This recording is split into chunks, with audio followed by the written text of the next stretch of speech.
La noche cubre ya con su negro crespón. De la ciudad a las calles que cruza la gente con pausada acción. La luz artificial con débil proyección propicia la penumbra que esconde en su sombra venganza y traición. Después de laborar, vuelve a su humilde hogar.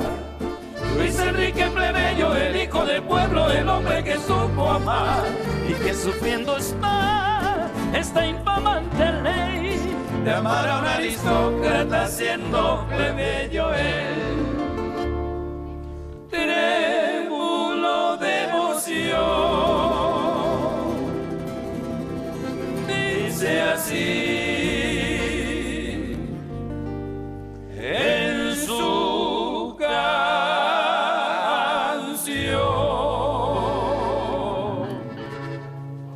El amor siendo humano tiene algo de divino. Amar no es un delito porque hasta Dios amó.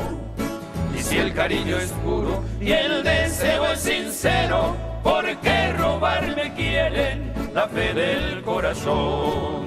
Mi sangre aunque plebeya también tiñe de rojo el alma en que se anida su incomparable amor. Ella de noble cuna y yo humilde plebeyo.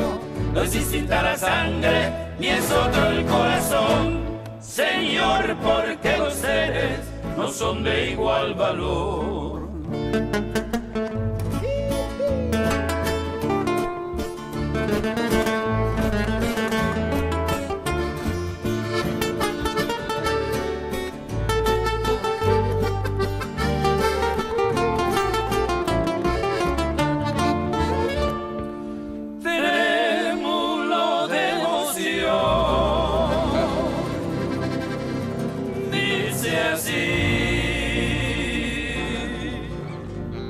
En su canción,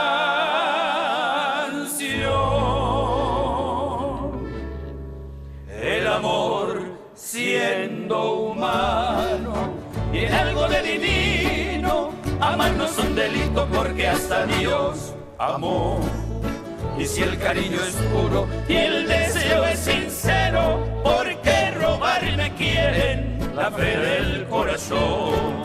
Mi sangre aunque plebeya también tiñe de rojo el alma en que se anida su incomparable amor. Ella de noble cuna y yo humilde plebeyo. No es distinta la sangre ni es otro el corazón. Señor, porque los seres no son de igual